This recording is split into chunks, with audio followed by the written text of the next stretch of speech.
ભારતીય અવકાશ સંશોધન સંસ્થા ઇસરો અને નાસાના સંયુક્ત મિશન નિસાર ઉપગ્રહને આજે સાંજે શ્રીહરિકોટાથી લોન્ચ કરવામાં આવશે. ઇસરોએ સોશિયલ મીડિયા એક્સ પર આપી જાણકારી. $1.5 બિલિયન આ મિશન પૃથ્વીની સપાટી પર નજર રાખવામાં મદદરૂપ થશે. નિસાર ઉપગ્રહ દર 12 દિવસે પૃથ્વીની જમીન અને બર્ફીલા સપાટીઓને સ્કેન કરશે અને કુદરતી આફતો પર નજર રાખવામાં મદદ કરશે. GSLV F-16 રોકેટ દ્વારા લોન્ચ કરવામાં આવશે. ચીનમાં સરકારે બાળકને જન્મ આપવા બદલ માતાપિતાને $1.30 લાખ આપવાનો નિર્ણય લીધો. જન્મદરમાં સતત ઘટાડાને કારણે સરકારે ભર્યું પગલું. વન ચાઇલ્ડ પોલિસીના કારણે 7 વર્ષમાં જન્મદર અડધો થયો. 21% વસ્તી વૃદ્ધોની આ યોજના 1 જાન્યુઆરી 2025થી અમલમાં આવશે.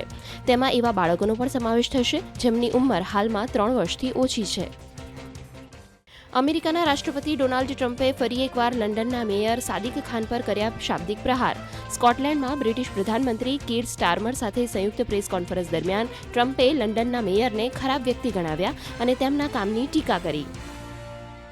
નેધરલેન્ડે 2 કટ્ટરપંથી ઇઝરાયેલી મંત્રીઓ પર મૂક્યો પ્રતિબંધ. ઇઝરાયેલના નાણામંત્રી બેઝાલેલ સ્મોટ્રિચ અને સુરક્ષા મંત્રી ઇટામાર બેન ગ્વીર પર ગાઝામાં હિંસાને પ્રોત્સાહન આપવાનો આરોપ. અત્યાર સુધીમાં 7 દેશોએ તેમના પર પ્રતિબંધ મૂક્યો છે. આ પહેલા 9 જૂને ઓસ્ટ્રેલિયા, કેનેડા, ન્યૂઝીલેન્ડ, નોર્વે અને બ્રિટને પણ એક સાથે તેમના પર પ્રતિબંધ મૂક્યો હતો.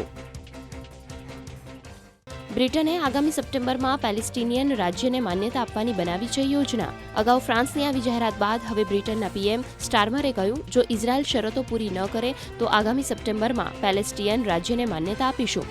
યુદ્ધગ્રસ્ત ગાઝાના લોકો ભૂખમરાનો કરી રહ્યા છે સામનો, જેથી ઇઝરાયલ પર દબાણ વધ્યું.